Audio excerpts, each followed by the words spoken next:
Salam, hər vaxtın xeyir olsun, əziz tamaşaçılar və dəyərli izləyicilərimiz. Hər birinizi Kisal İnternet Televiziyasının efirindən salamlayıram. Bizimlə siyasi baxış verişinizi izləyiniz, əziz tamaşaçılar. Mövzularımızı və aktual suallarımızı studiyamızın qonağı ilə müzakirə edib cavablandıracaq.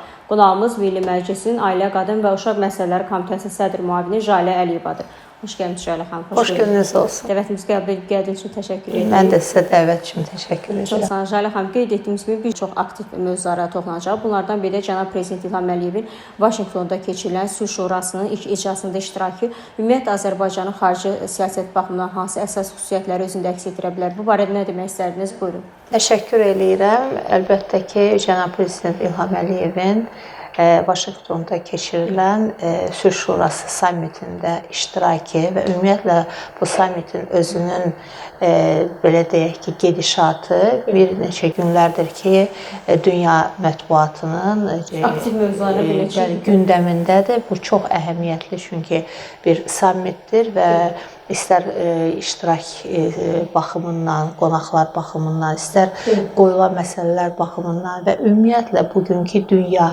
dəyişən dünya düzəni, yeni çağırışlar, yeni perspektivlər doğrultusunda əlbəttə ki, Sülh Şurasının keçirilməsi çox əhəmiyyətli məqamları özündə ehtiva edir və bu şurada Azərbaycan prezidentinin iştirak etməsi, dəvətli olması özlüyündə Azərbaycana verilən bir dəyərdir.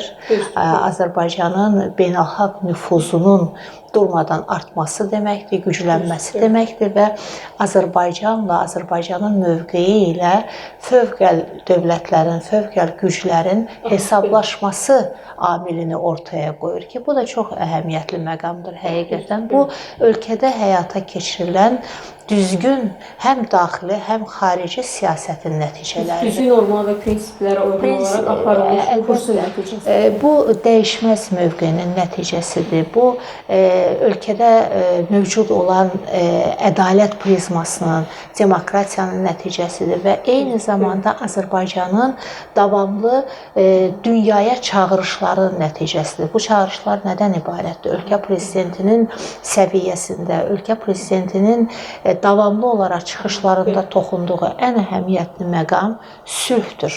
Və biz bu sülhü dəfələrlə qeyd edirik, dəfələrlə təkrarlayırıq ki, biz sadəcə öz ölkəmiz üçün deyil, biz bölgə üçün və bütün dünya üçün bu sülhü istəyirik. Əmin-amanlığı istəyirik, tolerantlığı istəyirik.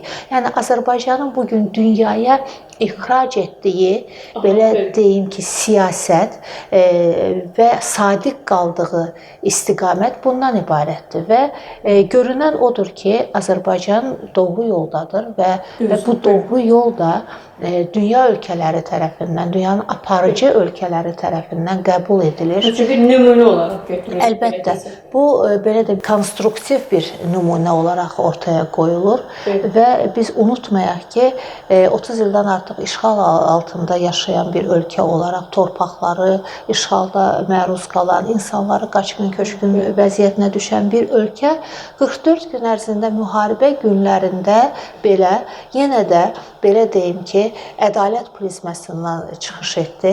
Yenə də müharibənin hərbin dili ilə danışdı.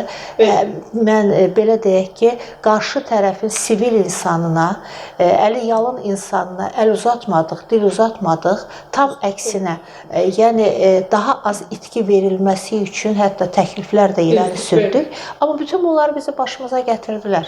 Bütün bunları, yəni əli yalın insanımızı da artilleriya atəşinə məruz qoydular. Cəbhə bölgəsindən kilometrlərcə, 200-300 kilometr uzaqda olan şəhərlərimiz, yəni o bölgəyə heç bir aidiyyatı olmayan şəhərlərimiz bombalandı. Yəni bütün bunları biz yaşadıq və dünya ictimaiyyətinin gözləri qarşısında yaşadıq. Və bütün bunlara rəğmən biz yenə də müharibə bitər-bitməz İlk addımımız nə oldu? Sülh danışıqlarının başlanması və müharibədən keçən 5 il artıq 6-cı ilə gəlir ərzində də biz davamlı olaraq bu səylərimizi ifadə edirik, bu səylərimizi göstəririk və qarşı tərəfi, artıq müharibənin məğlub tərəfi olan Ermənistanı sülh prosesinə dəvət edirik. Əlbəttə ki, bu gedişatın hər biri dəyərləndirilir, qiymətləndirilir və heç təsadüf deyil ki, elə ABŞ prezidenti Donald Trumpın öz dilindən Azərbaycan haqqında, Azərbaycan rəhbəri haqqında söylənən müsbət fikirlər bunu birmənalı olaraq deməyə əsas verir ki, Azərbaycan doğru olan yoldadır. Jalə xanım, elə bu barədə sualım olacaqdı. Məhz bu görüşün Birləşmiş Ştatların prezidenti Donald Trumpın şəxsi dəvəti ilə baş tutması ümumiyyətlə Azərbaycan və Amerika Birləşmiş Ştatları arasında münasibətləri necə təsir göstərə bilər? Bu barədə əlbəttə son ayların gedişatına ən azından diqqət etsək, baxın, son aylarda cənab prezidentin neçə dəfə okeanın o tayına, Amerika Birləşmiş Ştatlarına səfərləri oldu. Daha sonra Amerikanın yüksək rütbəli şəxsinin, bəli, vitse-prezidentinin Azərbaycana səfəri və burada deməli verilən bəyanatlar, toxunulan məsələlərin hər biri əlbəttə ki, Azərbaycanın bir daha deyirəm ki, nüfuzundan xəbər verir və Azərbaycanla olan münasibətdən xəbər verir. Və əlbəttə ki, yəqin ki, həm Azərbaycanın, həm də hər hansı bir ölkənin deyək ki, səfərlər tarixinə baxsaq, okeanın o biri tayına və dünyanın fövqəladə gücünün yerləşdiyi bir məkana belə sıx-sıx səfərlər bu günə qədər olmayıb. Bunlar sadə səfərlər deyil. Bunlar belə deyim ki, bu səfərlərin hər birinin arxasında bəli, taley yüklü məsələlər dayanır. Bu səfərlərin arxasında sadəcə Azərbaycanın deyil, ümumilikdə elə regionun, dünyanın taleyi dayanır və bu gələcək istiqamətlərin seçilməsində, həlli yollarının müzakirə edilib tapılmasında Azərbaycan prezidentinin birbaşa iştirakı bu əlbəttə ki, həqiqətən bir qürur verici məqamdır. Bu bizim gələcəyimiz deməkdir. Bu Azərbaycanın gələcəyinin sabitliyi deməkdir, əminamanlığı deməkdir.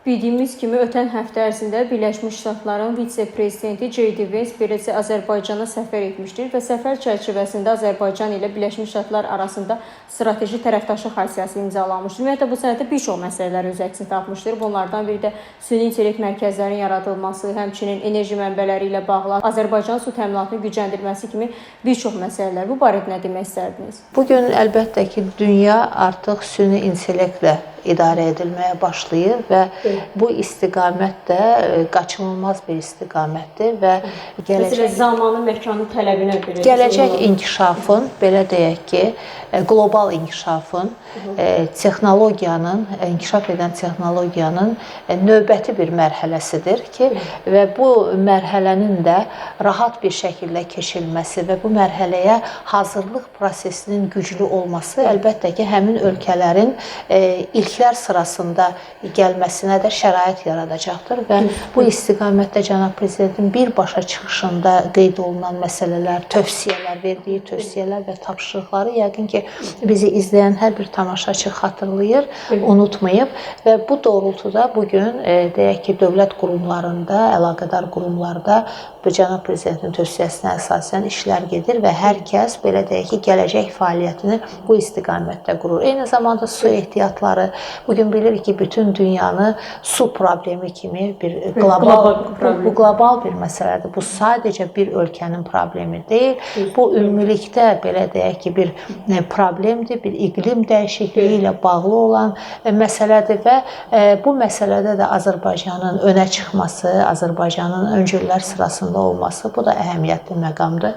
Eyni zamanda alternativ enerjilər, yəni belə deyək ki, heç bir enerji mənbəyi, heç bir enerji qaynağı əbədi deyil və biz alternativ enerji qaynaqlarını tapmaq məcburiyyətindəyik, gələcəyi təmin edək. Jalə xanım, ümumiyyətlə alternativ enerji mənbələri, həmçinin Qarabağ və Şərqi Zəngəzurda aparılan geniş miqyaslı bərpa quruculuq işləri də bizə prioritet bir sahədir. Həmçinin külək enerjisi, günəş enerjisi və s.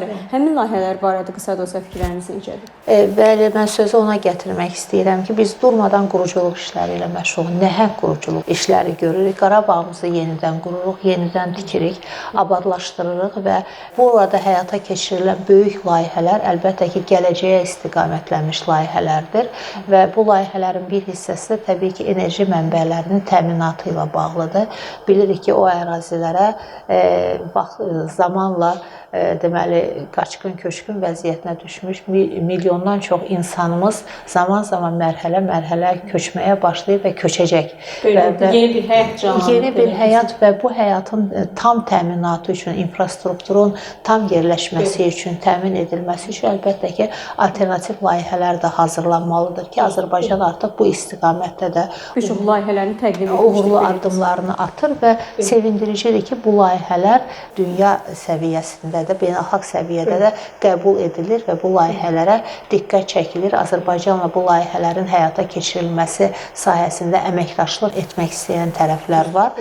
Bu da yenə bir daha qeyd etmək istəyirəm ki, Azərbaycanın eyni zamanda həm siyasi baxımdan, həm diplomatik baxımdan, eyni zamanda iqtisadi baxımdan da bugün dünyada söz sahibi olduğunu və bu yerini, rolunu qoruduğunu bir daha sübut edir. Jalə xanım, ümumiyyətlə səfər çərçivəsində cənab prezident İlham Əliyevlə Ermənistan baş naziri Nikol Paşinyan arasında görüş keçirilmişdir. Ümumiyyətlə hal-hazırda Azərbaycan-Ermənistan arasında sülh prosesi ilə bağlı fikirlərinizi öyrənmək istərdim. Hər birimizə məlumdur ki, biraz əvvəl də qeyd etdim, Azərbaycan müharibədən sonra təşəbbüs irəli sürdü və biraz əvvəl qeyd etdiyimiz iqtisadi layihələrdə hətta dünənə qədər müharibə, münaqişə şəraitində yaşadığı bir ölkəni öz layihələrində iştirak etməyə dəvət etdi. Bu da əlbəttə ki, çox konstruktiv bir addım idi Azərbaycan tərəfindən və eyni zamanda da sülh müqaviləsinin imzalanması ilə bağlı öz şərtlərini irəli sürdü ki, bu şərtlər çox, belə deyim, hüquqi baxımdan ədalətli şərtlərdir.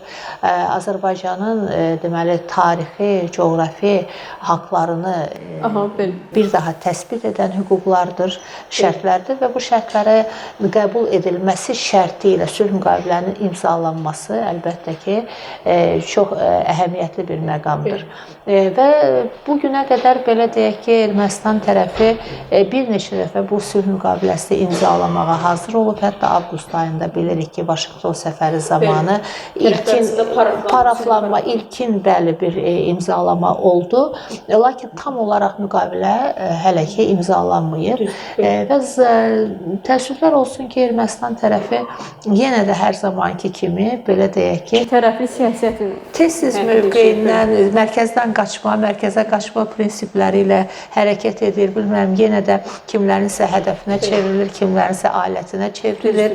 Yəni bir gün verdiyi bəyanat 3 gündən sonra başqa bir şəkildə yorumlanır, şərh edilir elə özləri tərəfindən, rəhbərliyi tərəfindən. Ermənistan seçki qarşısında da bilirik ki, mən geniş mənada bu seçkiyə də hazırlaşmaq üçün Paşinyan tez-tez mövqeyini də dəyişə bilər. Deyək ki, bir ara kilsənin əlində alətə çevrildi, bir ara müxalifətin əlində və xaricdən olan təzyiqlər də bu da öz yerində. Hər birimiz çox gözəl bilirik bugünə qədər havadarları, yəni Ermənistan bir əl-altı kimi istifadə etmək. Azərbaycanı sıxışdırmaq üçün, Azərbaycanın inkişafının qarşısını almaq üçün məqsədli şəkildə həyata keçirilən layihələri, pərdə arxası düşmənləri hər birini də çox yaxşı bilirik, tanıyırıq və bunlar hər birimizə məlumdur.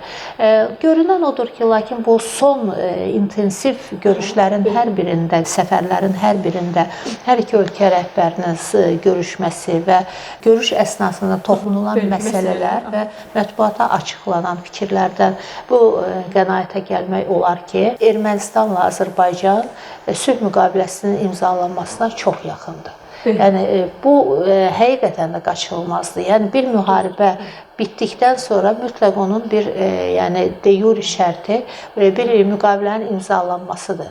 Və bu müqavilə mütləq imzalanmalıdır və düşünürük ki, bugün bu istiqamətdə Azərbaycanın yanında olan, Azərbaycanın mövqeyini dəstəkləyən ölkələrin sayı çoxdur və elə başda Amerika Birləşmiş Ştatları gəlir və düşünürük ki, ən qısa zamanda Ermənistan tərəfi elə öz ölkəsinin, öz xalqının mənafeyini düşünərək, istər iqtisadi, istər siyasi baxımdan, istər sosial baxımdan, diplomatik münasibətlər baxımından düşünürük ki, bu addımı mütləq atmalıdır. Ümumiyyətlə, Jalə xanım, sonuncu sual bu şəkildə olacaq. Bəs Zəngəzur dəhlizinin açılması təkcə Azərbaycan-Ermənistan münasibətlərində deyil, ümumiyyətlə regionda iqtisadi imkanlar baxımından hansı strateji böyük bir körpüdür. Bu əlbəttə burada dar düşüncə ilə bunu sadəcə Ermənistan-Azərbaycan arasındakı bir, deyək ki, razılıq və sadəcə Ermənistanın razılığının olmasının bizə nələr verəcəyi şəklində deyil, ümumilikdə bölgəyə nələr verəcəyi və dünyaya nələr verəcəyi şəklində düşünmək lazımdır.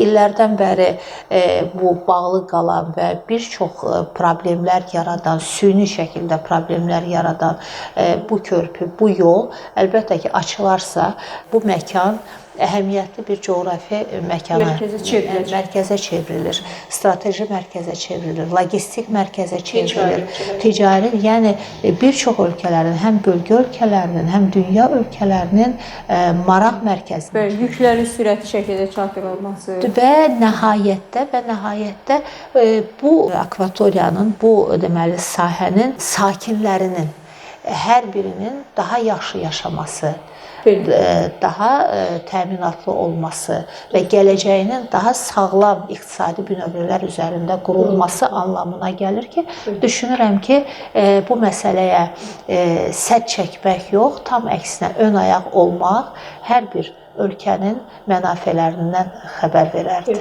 Çox sağ olun Jalə xanım, fikrinizi bölüşdüyünüz üçün təşəkkür edirəm. Mən sizə təşəkkür edirəm. Sağ olun.